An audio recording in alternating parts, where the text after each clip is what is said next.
Today at the National Press Club, economist and Professor Richard Holden, the Director of the Economics of Education Knowledge Hub at UNSW Business. He'll outline how Australia can foster economic growth by embracing opportunities and transitioning its economy. Professor Richard Holden with today's National Press Club address.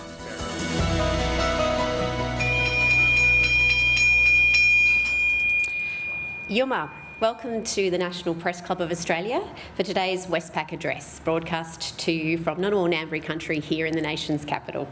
I'm Misha Schubert, a Vice President and Director of the club, and in my day job I also happen to be the CEO of Science and Technology Australia. And it's my great privilege to chair to the broadcast today. We invite those of you at home and those of you in the room to join the discussion using our hashtag NPC and our handle @PressClubAust. As always, we honour the elders and ancestors who keep knowledge strong in this country. We admire your leadership and we're inspired by your strength. On this famous stage today, we're joined by one of our nation's leading economists and economic commentators, Professor Richard Holden. Richard is here with us today also as the President of the Academy of Social Sciences in our country, and he's a Professor of Economics at UNSW. And Richard's fortnightly column in the Australian Financial Review is a must-read for policymakers, economic thinkers and people deeply interested in how we might go about securing the next wave of Australian prosperity. The challenges are vast. The world's advanced economies are locked in a fierce race right now for economic advantage over the next decades, and Australia must not miss this historic sliding doors moment to secure our future prosperity too. So to talk us through the challenges that must be navigated and the opportunities that must be seized, would you please warmly welcome to the stage of the National Press Club, Professor Richard Holden.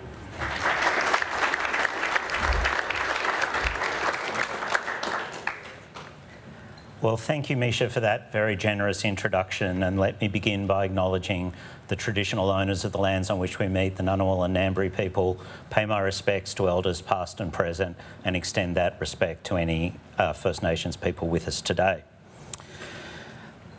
Beginning in 1991, Australia went 3 decades without a recession, and that streak was only broken by a once-in-a-century pandemic. Can we do it again? This taming of the business cycle was remarkable by historical and international standards. For instance, the United States had 2 recessions in the time that Australia kept a clean sheet. One of those US recessions, triggered by the 2008 financial crisis, was deep and long-lasting. Historically, in OECD economies, the average length of an economic expansion is just 5.5 years. Australia's economic performance from 1991 to the pandemic was exceptional. Sure, there was an element of luck involved. The remarkable rise of China's economy drove a huge export boom for Australia, but there was a lot more good design than there was good luck. The modernisation of Australia's economy that began in 1983 made the economy more open, dynamic and resilient. The advent of inflation targeting by the Reserve Bank in 1983 allowed for more effective monetary policy. And the introduction of the GST in 2000 improved the efficiency of our tax system. But, as has been pointed out by numerous commentators, it's been 2 decades since our last major economic reform. Good management isn't just set and forget. The reform process doesn't have to be constant, but it also can't be absent. Since our last major reforms, our tax system has become dated, bordering on obsolete. Our company tax rate has gone from among the lowest in the OECD to among the highest. Our comparatively low GST rate and coverage puts more pressure on personal income tax to deliver revenues, yet this acts as a handbrake on work and on workers. At the same time, our political processes and culture make major reforms challenging to pull off.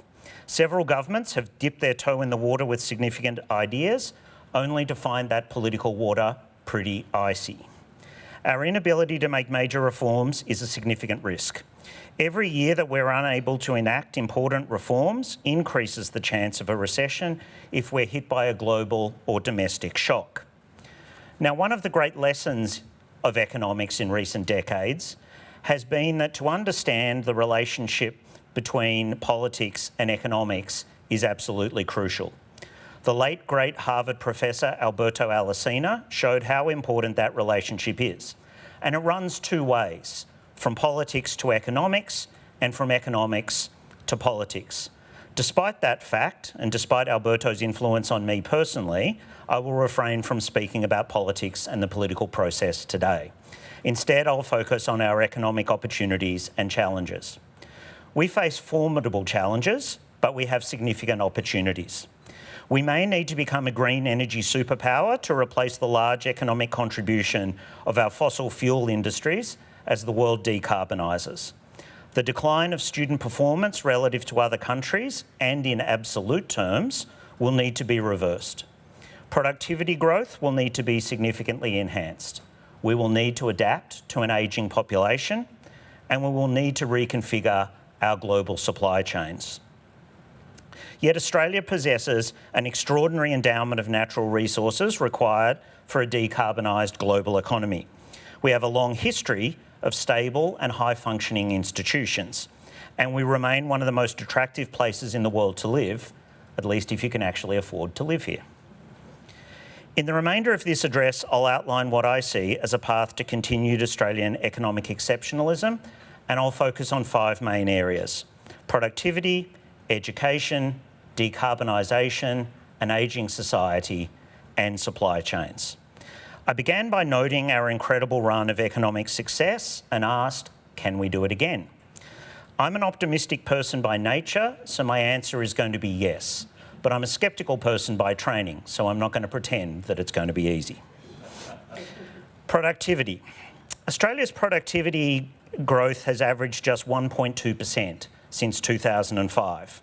That's about half the rate that we achieved in the 1990s, but it's important to realise that we're not alone.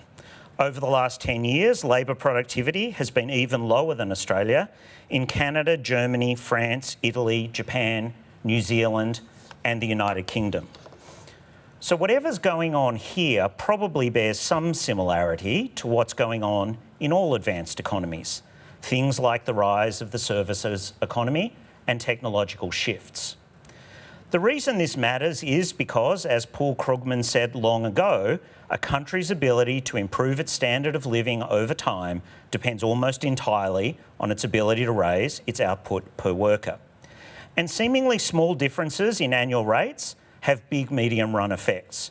If we grow productivity at 2.5% a year, then we will double our living standards every 28 years. If we grow productivity at 1% a year, our living standards will increase by only a third over that same period. If that isn't enough to grab your attention, former Reserve Bank Governor Philip Lowe has pointed out that if productivity doesn't pick up, then inflation is likely to be higher than it otherwise would, and that will necessitate higher interest rates. So what can we do? The Productivity Commission has carefully and consistently documented several important things that we should do. Increasing business dynamism, encouraging better matches between workers and firms, and improving human capital through education and training are all important ideas. We should embrace them properly and in earnest. And the Australian government has a stated intention to champion research and development, with a target of doubling national investment in R&D to 3% of GDP to keep Australia at the cutting edge of innovation. But the scary thing is, those things might not be enough.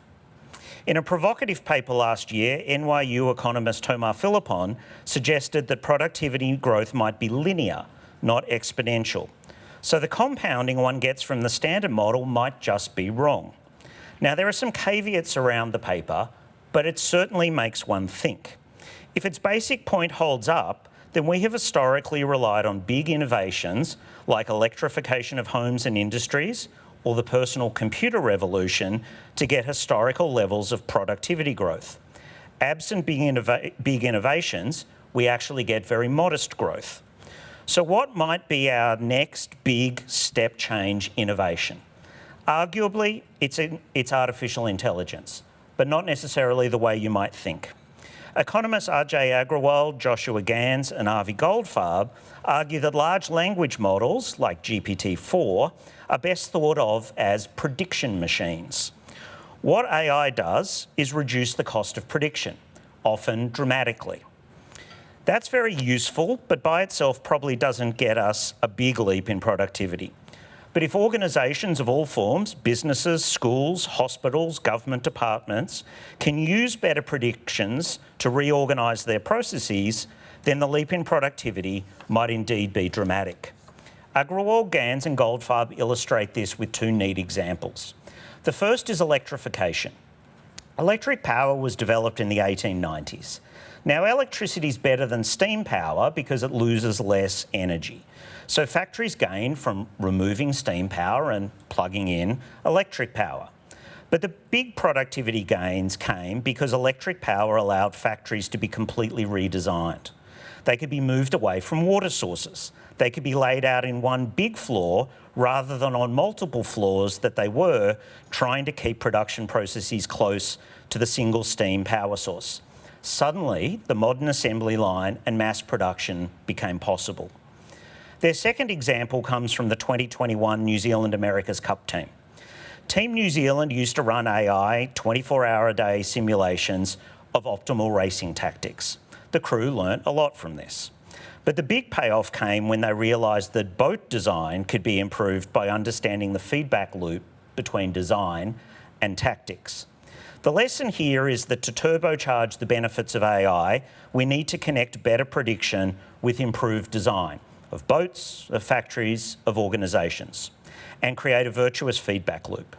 This will take policies that don't place too many regulatory burdens on the use of AI, that empower organisations to redesign their operations, and help cushion the blow on those that lose out from this redesign.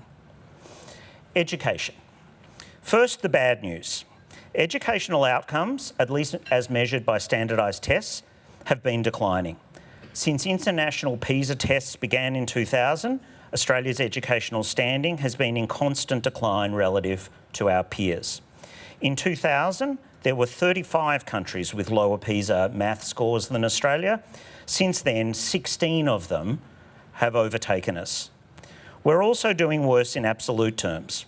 From a starting point of a little over 500, our math scores have fallen by 33 points, reading scores by 26 points, and science scores by 24 points. The proportion of low performers has increased by between 6 and 8 percentage points. The proportion of high performers has fallen by between 4 and 9 percentage points. The proportion of students attaining the national proficiency standard has fallen by between 9 and 13 points. The news is better when it comes to NAPLAN scores. For Year 9 students who are basically the same age as PISA students, average scores have been flat since 2008 when testing began. Why have NAPLAN scores remained constant while PISA scores have declined? The answer lies in what they test. NAPLAN is a basic skills test, while PISA tests higher order thinking skills and the ability to apply knowledge. PISA is designed to test how well students can extract information from what they've learnt and apply that knowledge in unfamiliar settings.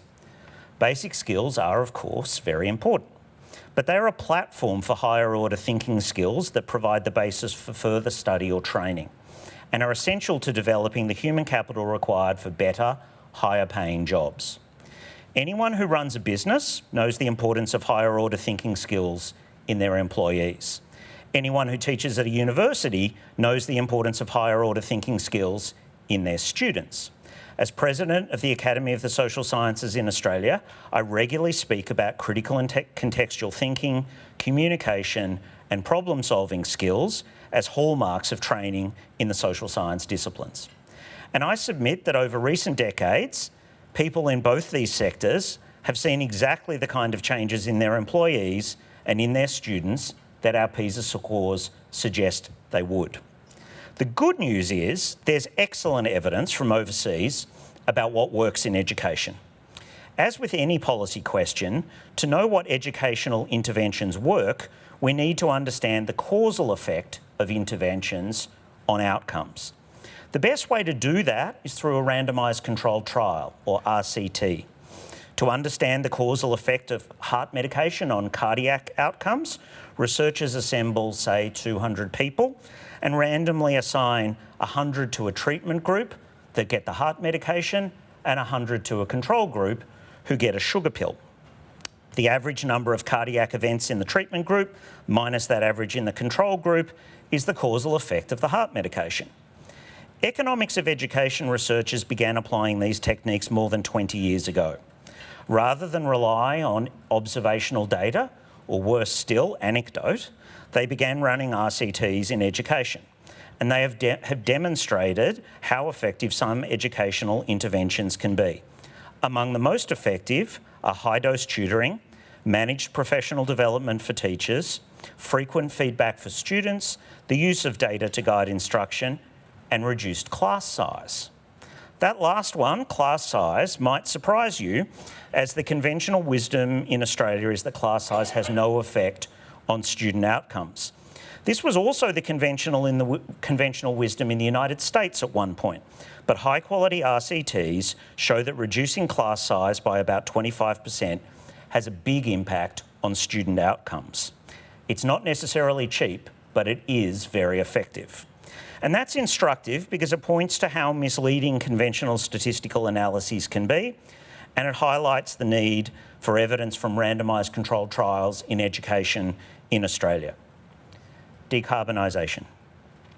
There's no doubt that the world is decarbonising, and we need to. The debate about whether global warming is a thing is over.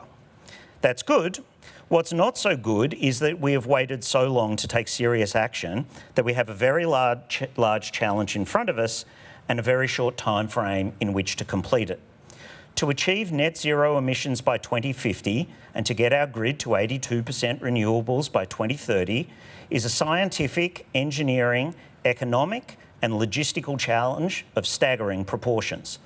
Although when I look around Australia, indeed when I look around the UNSW campus, I'm amazed by our scientific accomplishments and progress. Yet we should not underestimate the scientific challenge. But even setting that aside and assuming success, we will be faced with one of two scenarios. Scenario one is that the world also moves to net zero and our fossil fuel industries will have essentially no export destinations.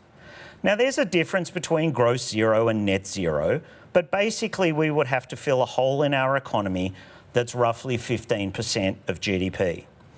Critical minerals are an exciting opportunity that has already been recognised, and Australia will likely be some part of the global electric vehicle supply chain, but it seems rather unlikely that we will be a major battery manufacturer. Then there is the prospect of Australia becoming a green energy superpower. True, we have some natural advantages like sun, wind and cheap land, but it takes more than those natural advantages to pull off a technical revolution. It takes a visionary who can coordinate all manner of different actors. Steve Jobs did that for personal computers.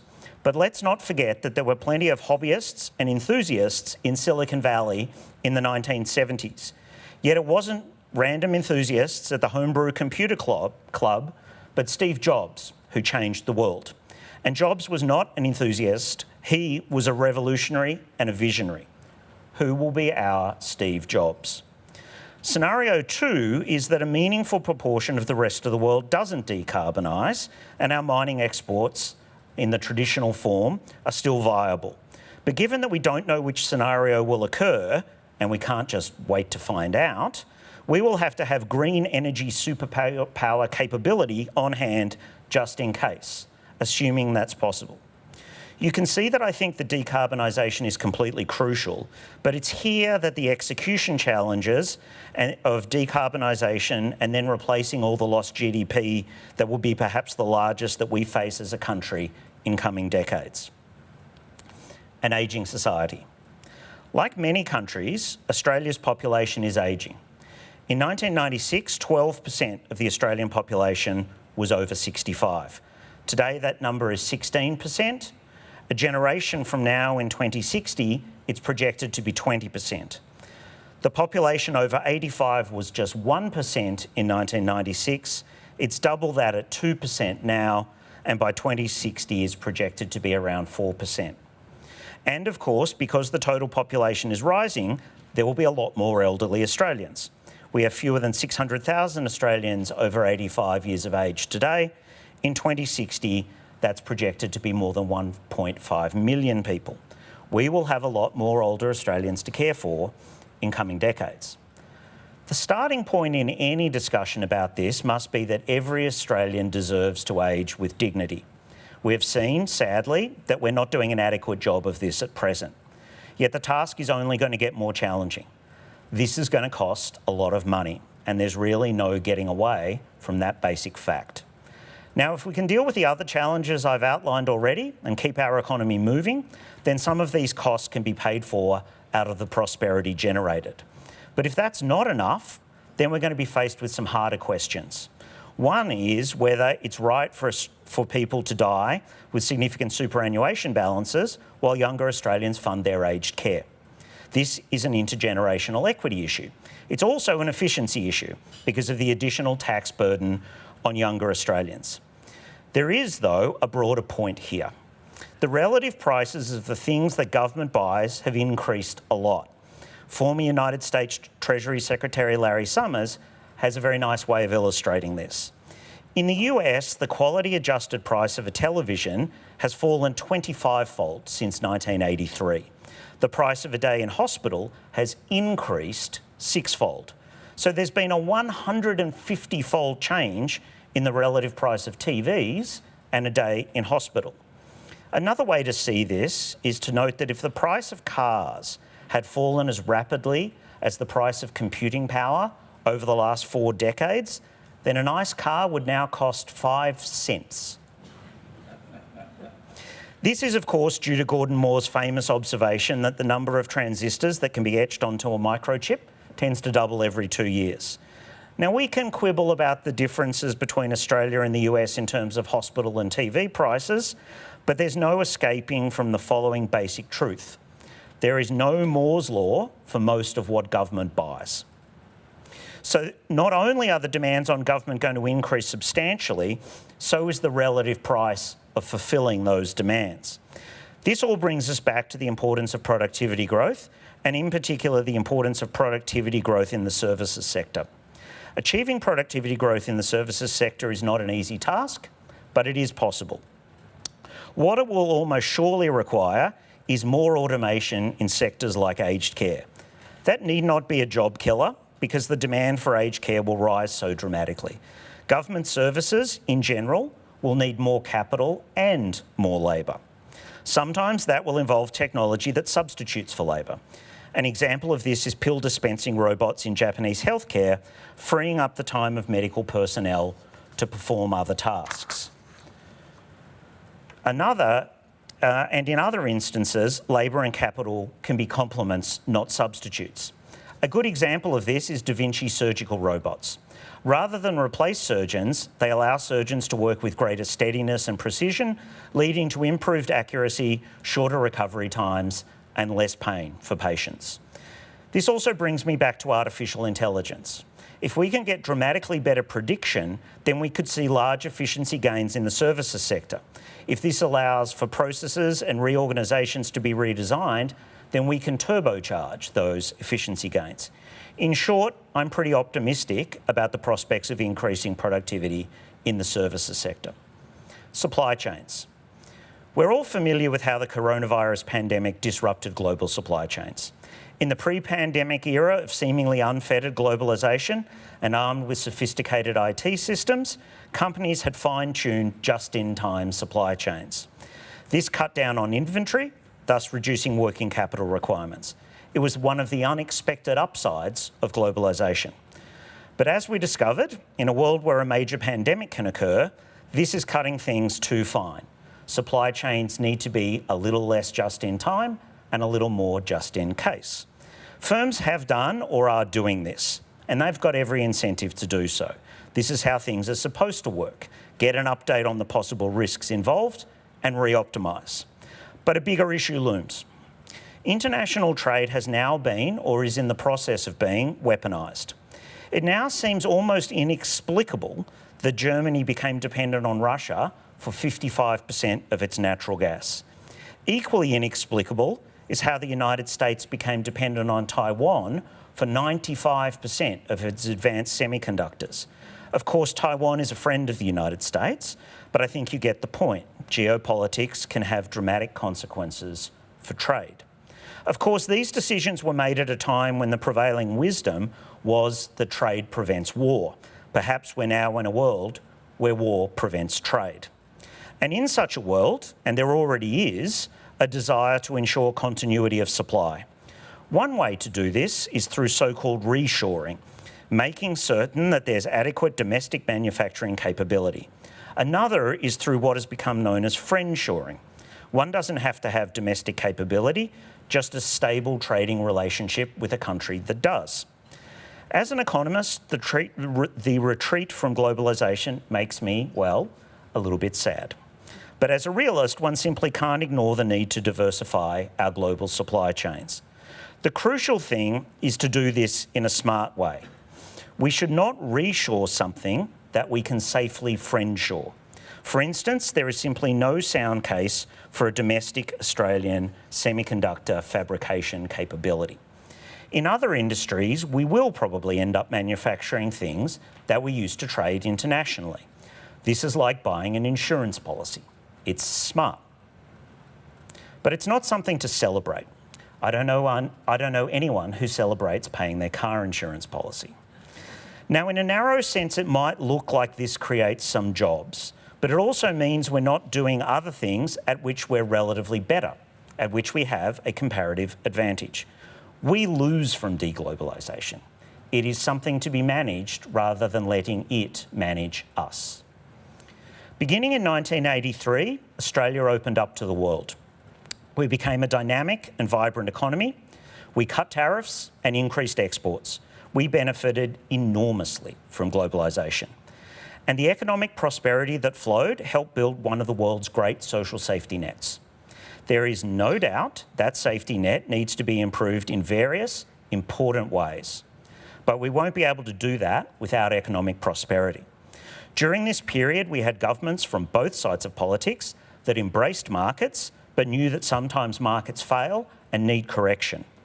These governments both had extraordinary Prime Minister-Treasurer teams, and they passed crucial economic reforms. But they weren't neoliberal. When Ronald Reagan said government is not the solution to our problems, government is the problem, that was neoliberal. When Margaret Thatcher said there's no such thing as society, that was neoliberal. I began by asking whether Australia can replicate our economic success of the past 30 or really 40 years. Can we go another 30 years without a recession? Yes, we can, but not if we turn our backs on what made those years possible. We need to update our economic approach, but not uproot it. We need to adapt to the present, but not abandon the successes of the past. But if we do that, then Australian economic exceptionalism is most definitely not over. Thank you.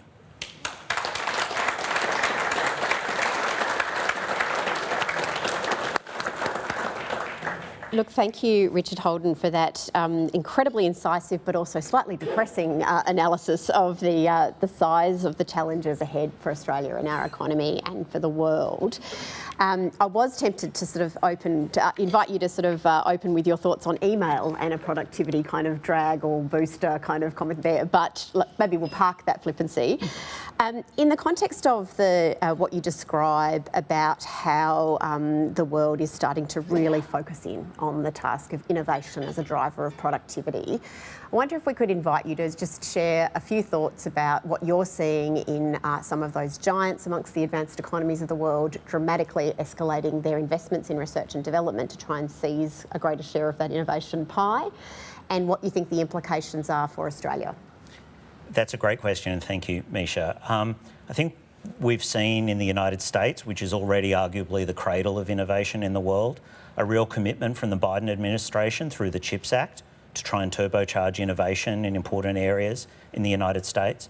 China is spending staggering, almost hard to comprehend amounts of money on innovation in a range of areas, from artificial intelligence to green energy and many others.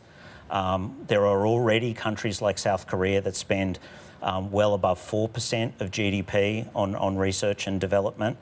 And so when I look at Australia at 1.5% below the OECD average, I sense a lack of purpose and a lack of ambition And I think the 3% target that the government has outlined is a really important step to driving innovation in Australia. I think it's also important to remember that it's almost always impossible to specify in advance exactly what that innovation is going to look like.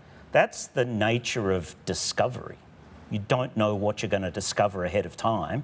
You have to go looking for it. I remember one time in graduate school, a person towards the end of their PhD was asked by someone, I think in my early year of the PhD, what's your research on? And they said, well, what are you going to find? And he said, I don't know. That's why they call it research. And I think it's important to remember that, and it's important to remember that some of the world's most important discoveries were made with no practical purpose in mind. The electron wasn't discovered with a practical purpose in mind, but as Sam Seaborn reminded us on the West Wing, we have an entire world driven by electronics. So I think it starts with a national commitment. Great. We've got a number of economics editors and senior economics correspondents with us today, and the first question comes from Shane Wright. Poor Richard to cop this crowd. Shane Wright from the Sydney Morning Herald and The Age. At the start of your speech, you said you didn't want to segue into the politics. You wanted to focus on the economics, but you've just quoted Sam Seaborn, and you've gone to the Treasurer and Prime Minister pairings between the 80s and 90s.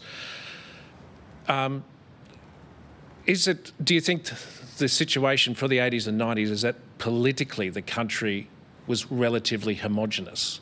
You get to 1998, there was the two-party preferred voted against the GST, but the country still went through with it. But since then, that homogeneity has disappeared. And you can see it not just in this country, but in the world, where people are breaking up into different sorts of groups or crowds or cheering masses or angry masses, no matter which way you want to look at it. How can your picture of the economic challenges be dealt with if you can't deal with the political issues that will need to bring these to fruition?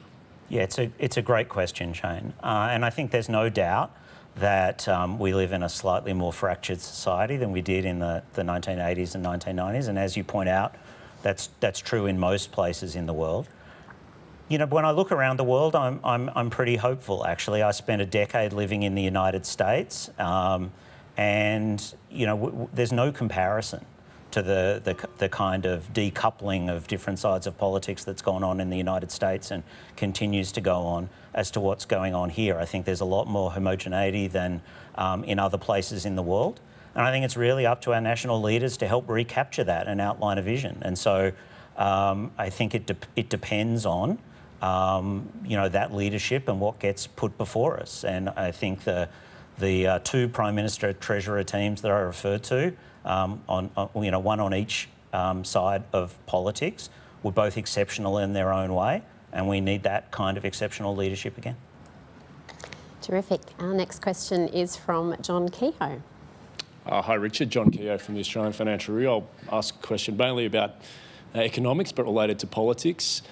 Just on the energy climate transition, we now in Australia seem to be going down this path of more government intervention, picking winners, talk that we need to follow the Inflation Reduction Act and do something similar in Australia.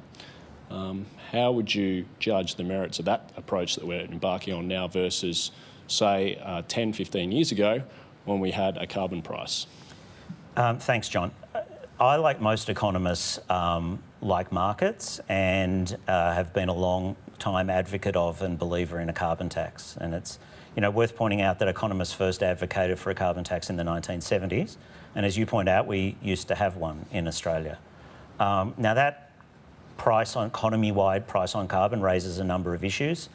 I wrote a report some years ago with Rosalind Dixon about an approach to a carbon dividend in Australia, echoing work by the Climate Leadership Council in the US, which was a bipartisan group which included significant people on both sides of politics, Ben Bernanke and Janet Yellen, for instance, Larry Summers, and members of the Republican Party, for instance. And what that would have done was put an economy-wide price on carbon, take all of that money and rebate it equally to all Australians. So it would provide inbuilt compensation, particularly for those at the lower end of the income distribution, but would have provided the incentive to decarbonise. I still think that an economy-wide price on carbon is the right approach, and the government winner-picking in this area is going to have some hits and misses. You know, the question I grapple with is, are we just too far down this path, and has the world, you know, you mentioned the US and the Inflation Reduction Act, has the world just moved too far down this path to come back to use markets more and have an economy-wide price on carbon? I don't think so, but I don't see a lot of political will on either side of politics to do that. But I think as we run into some of the challenges and the roadblocks that come from trying to do this thing by command and control, we'll probably realise that using the price mechanism more will be very helpful. So I suspect we'll come back to that at least in some way in coming years. A question from Poppy Johnston. Thank you for your speech. I was hoping to gauge your views on housing. Home ownership has long been viewed as an important part of people's financial security in this country, and has other benefits as well. But we're in a situation where the bank of mum and dad are often called on for help. What's your view on that? And do you think we're moving to a situation where housing ownership is only accessible when you inherit it? Well, I think we have a housing affordability crisis and have had for some time. And I think that's one of the genuine threats to the social safety net that Australia's developed, of which I spoke you know, positively and approvingly a few minutes ago. And I think something definitely has to be done about it. The moves that this government has made on the supply side, I think, are directionally the right moves. Moving on the supply side is a really important thing to do. I think it's legitimate to question whether the magnitude of the moves that have been put in place currently are large enough. I suspect we're going to have to do a lot more, and we're particularly going to have to do a lot more if we have 1.6 million people come to the country over the next 5 years. We may be barely creating enough additional housing supply to house those people, if that.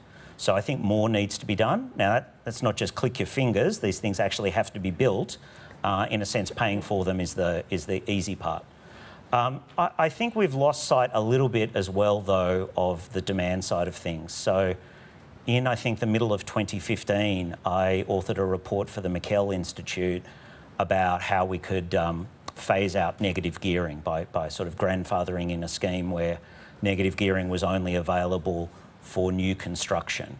Now, some version of that was taken to 2 elections by the Labor Party, and they lost both of those elections. So I guess that says something about what people thought about that idea. But I still think we don't need to be making things worse by throwing petrol on the fire on the demand side through those housing tax breaks. And so I think you can phase out negative gearing in a sensible way, and people have questioned the capital gains tax discount as well. And I think that's going to have to be part of the mix as well. But coming back to the start of your question, you know, this is now an intergenerational equity issue, and it's a pressing one, and we need to solve it if we're going to have young people continue to have faith that they have a future in this country. Can I just ask a supplementary on that?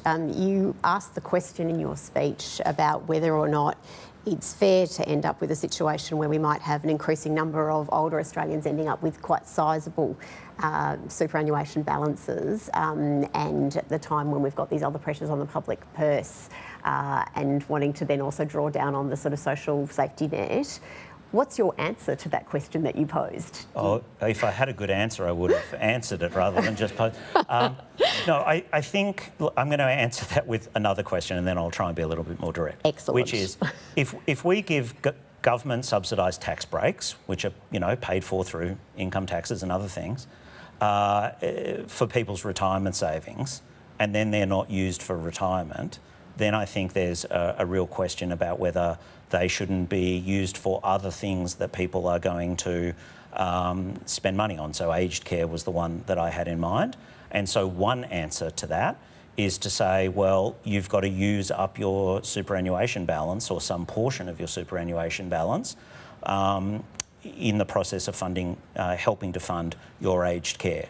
Now, I suspect that's about as politically popular as, fill in your favourite analogy for unpopular things here. But the money's got to come from somewhere. And as I say, is it right to ask younger Australians to pay high income taxes in order to fund this stuff when we've given tax breaks to people for what amounts to fund, subsidising their inheritance? So I think those are hard issues to grapple with. And my answer is I think we'll need to move in the direction of asking people to make contributions out of their superannuation balances.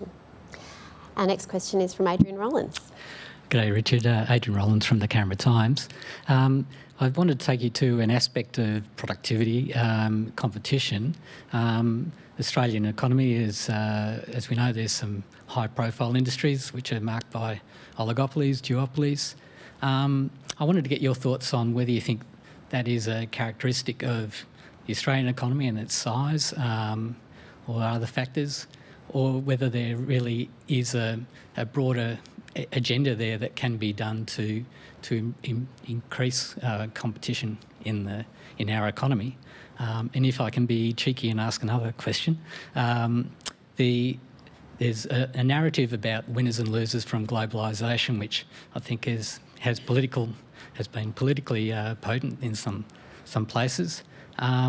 Thinking about the energy transition and the sort of narrative that might develop, a similar kind of a narrative develop around that as well. I wanted to get your thoughts on that. Thanks. Let me take the second one first. You're right, there's definitely been a narrative around winners and losers of globalisation, and there was an earlier narrative, and as a card-carrying economist, I'll take responsibility for this. It came largely from economists, which said sort of glibly, well, we've known since David Ricardo in 1817 and comparative advantage that international trade makes everybody better off, and then comes, so there's got to be some way to cut up the new pie that makes everybody better off, full stop. And it turns out cutting up the new pie is a lot more complicated than, a one-line commentary from an economist. And I think the reality is, particularly in the United States, to a degree in Australia, but particularly in the United States, we did a really lousy job of compensating those who lost from globalisation. We sometimes thought that sending people a cheque was enough to compensate for not having a job, for not having meaning and for not having purpose. We thought that it didn't matter if a whole lot of people all in one town or one region lost their job all at the same time, when it very much does. And it led to a lot of terrible economic and social outcomes. And to be honest, ultimately probably led to the rise of Donald Trump and to his presidency. So we did a bad job of doing this in the past, so we should do a better job when it comes to decarbonisation. I think that what I would caution against is this idea that there's a kind of silver bullet that can solve all our problems. We need to decarbonise, so we need, to produce more green energy, and we'll just take the exact same people in the exact same places who have the coal mining jobs, and suddenly they'll be making solar panels and problem solved. I don't hear too many economists saying that, but I hear plenty of politicians on both sides of politics saying that. And I think it's important that politicians of today don't recommit the mistakes of economists past, which is thinking that this is going to be easy or that we can do it all with one policy instrument. One of the great lessons of economics is that when you're trying to target two things, you typically need two independent policy instruments. And so I think we need to think carefully about how that's actually going to be done at a practical level. Coming back to your first question about competition, I'd say in a sense it's a bit of both, but let me try and sort of unpack that and unhedge that a little bit. The first is that Australia's economic geography is not like the economic geography of certain other countries with higher population densities like the United Kingdom or the United States. And so there's a rationale as to why we have, 2 major supermarkets and 4 major banks and things like that. So there's going to be part of that we'll never get away from. I think there are, though, important reforms that can be made in those areas, and that we should be thinking hard about competition in those traditional aspects of the economy. I'd make 2 caveats to that. One is the banking sector. which is we've seen in the United States what happens when you have quite a lot of competition in the banking sector. You get things like Silicon Valley Bank trying to, attract deposits by being cool and things like that. And you now have a situation in the United States where there's almost discussion of de facto nationalisation of the banking sector, although they wouldn't call it that. So I think banking is something of a special case where too much competition can be damaging and can do bad things to capital requirements and capital adequacy and so on. Second thing I think is in the digital economy, and this is sort of a hot topic area where people see very large market shares from large platform companies and say, you've got 90% of the market, that must be bad. And I think it's important to remember that the digital economy or the new economy is not really like the traditional economy. It's not like the supermarket sector in important ways. One of them is network externalities.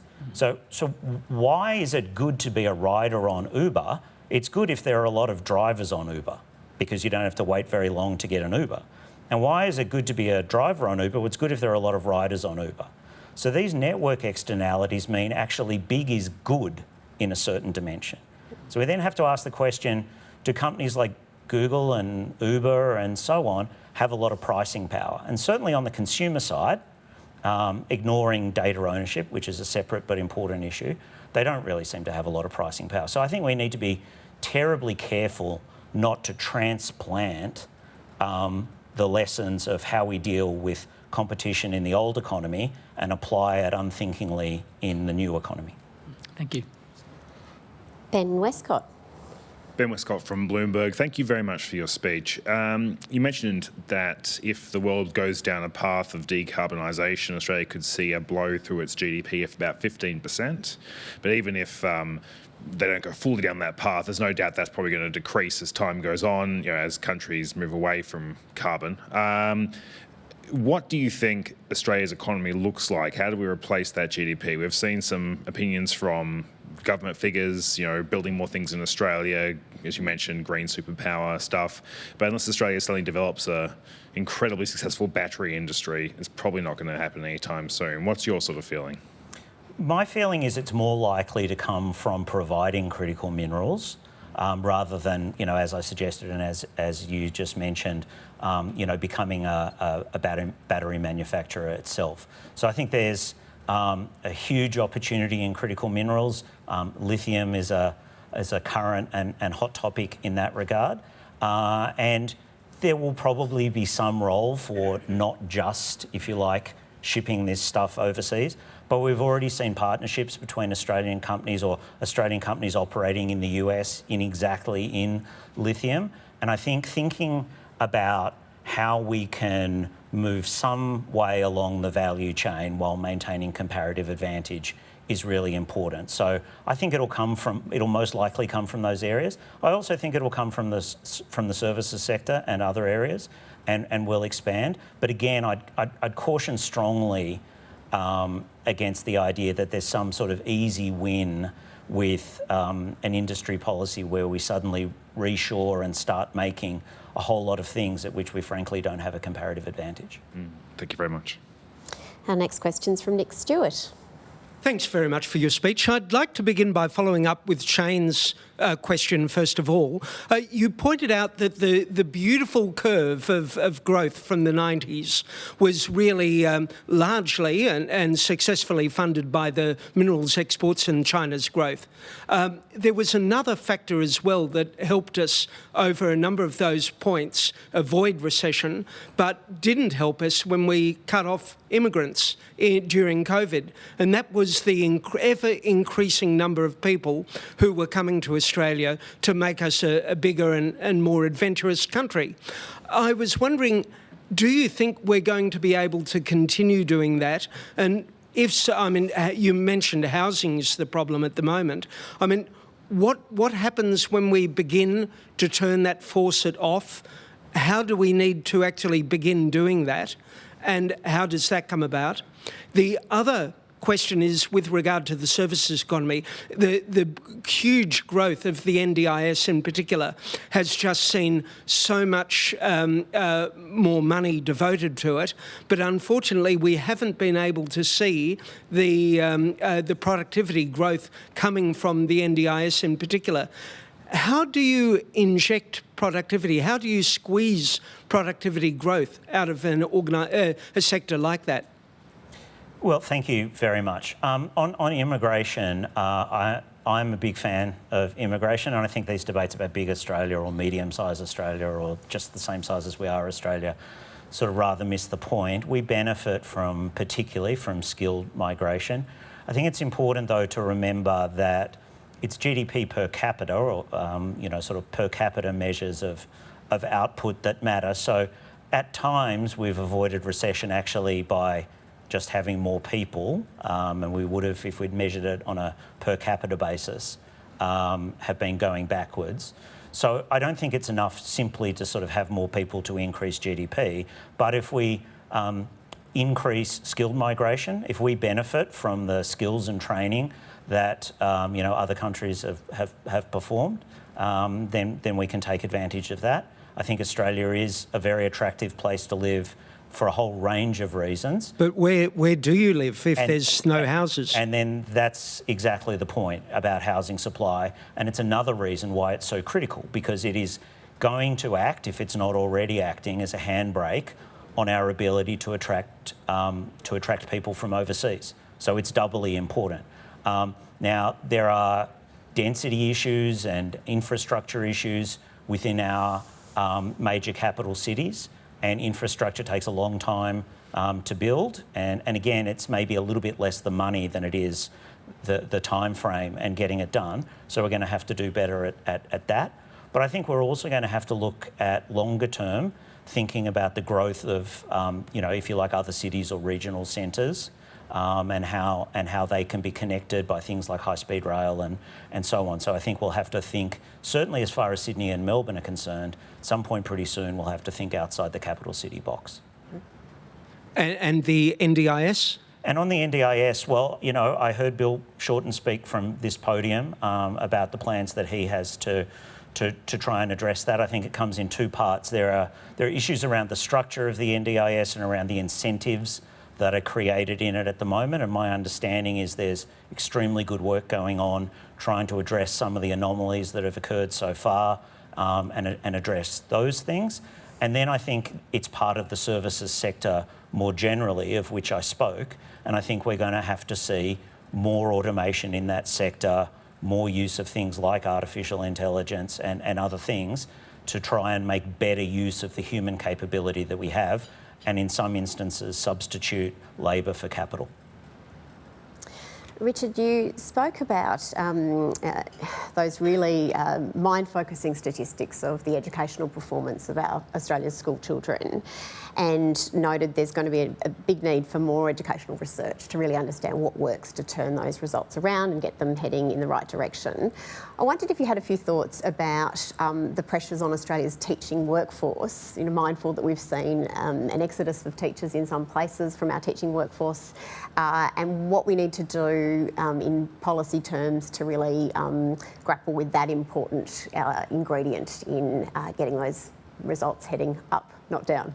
It's a really important point. Our teachers do an amazing job, and they're under incredible pressure. And any parent, as I have, who's seen firsthand inside schools as to what teachers do and how hard they work and how long they do it, answering emails late at night, being in early in the morning to load materials onto iPads, in addition to all the things that have always been part of a very challenging job. They do an incredible job.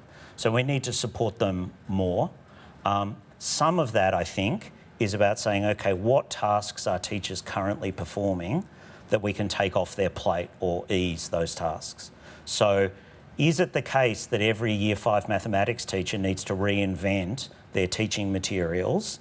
They obviously have to teach what's in the curriculum, but should they be reproducing all of their own teaching materials if they don't feel the need to and have access to a bank of those materials? That's something that's obviously been discussed. Now, it's important to do these sorts of things in a way that understands what teachers want and what they need.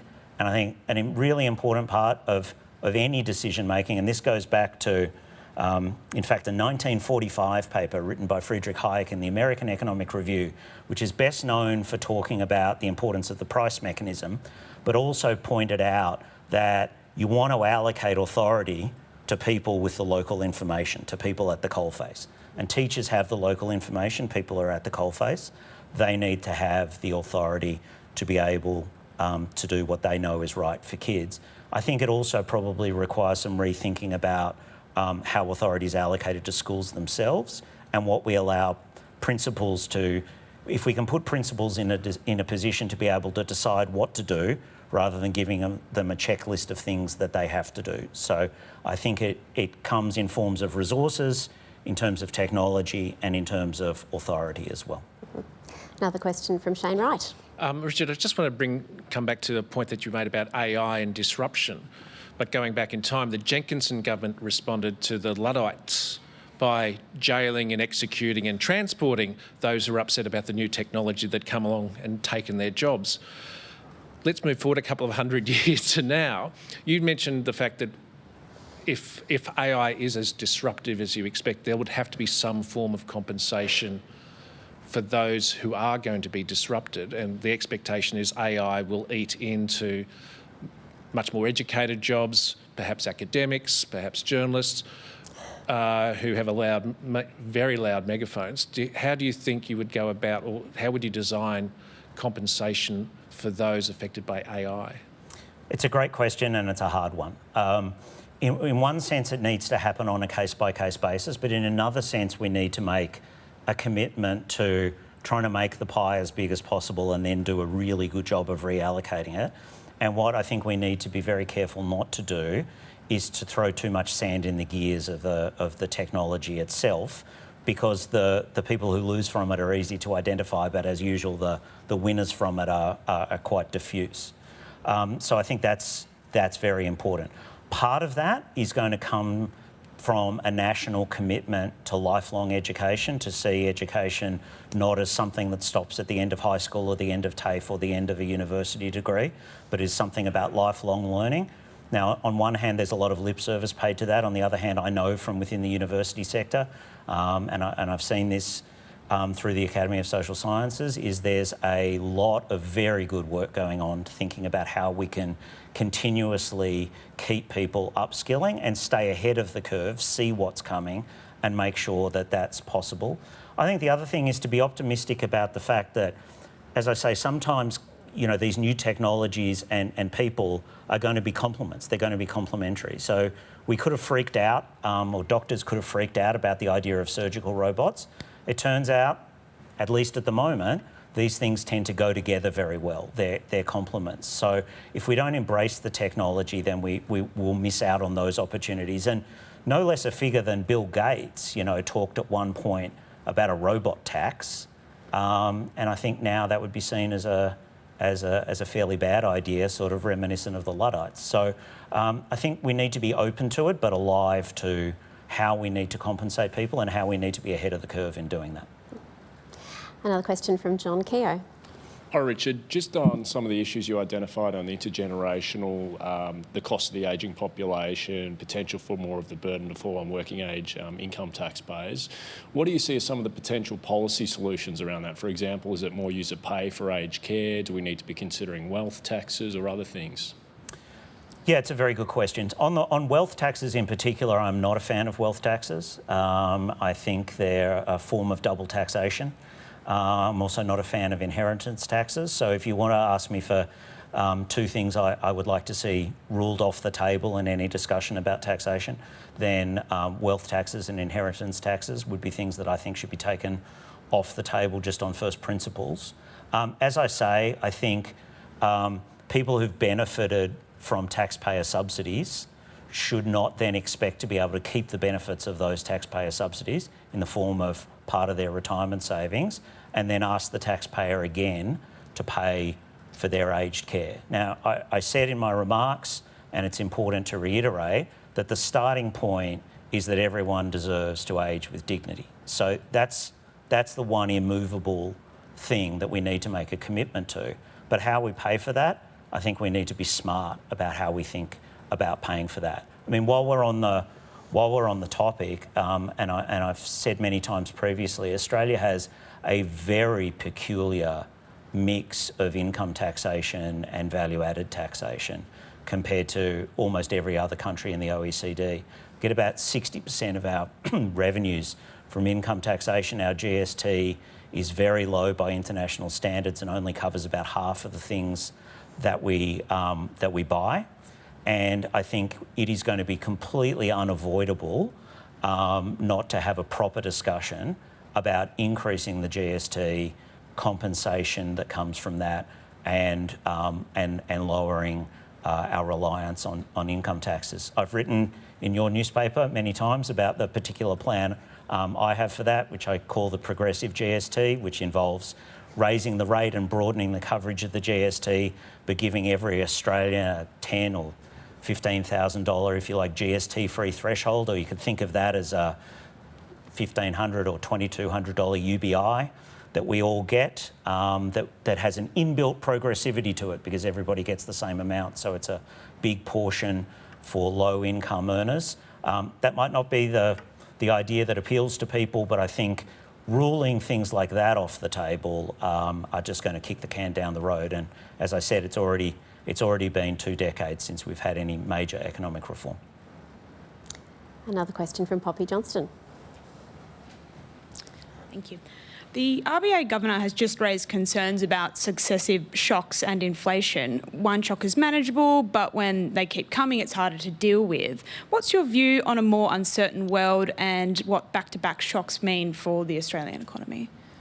Well, I think that this point about an uncertain world is exactly why we need to keep the reform process going, because we can absorb only so many shocks in succession. So in that respect, I completely agree with the RBA Governor.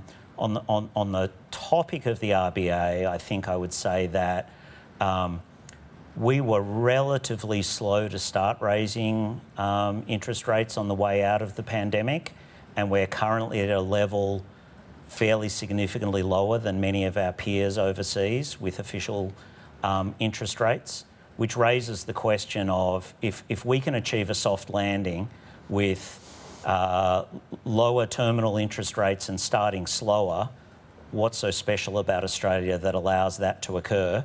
I'm not sure that there is. So on that front, and to sort of buy insurance against these shocks, which if not are imminent, are certainly possible, then I suspect we're going to see some more tightening, or at least should see some more tightening from the RBA in coming months. And our final question today comes from Maurice Riley, the CEO of the National Press Club. Thank you, Professor Holden, for being a great speech. Thank you. If we don't make any taxation reform because it's too hard, how far can we go before the crisis hits? Well, I'm reminded of the great American philosopher and baseball player Yogi Berra, who said, "It's difficult to make predictions, especially about the future." So I'm reticent to put a number on it. I think if we don't make taxation reform, but we do all the other things of which I spoke, I'm still hopeful that we can have a repeat of our 3 decades of great success. But I think it would be a real mistake to leave such an important opportunity, out of the mix and require us to do so well on all other counts. On that note of optimism but exhortation, would you please thank our guest, Professor Richard Holden.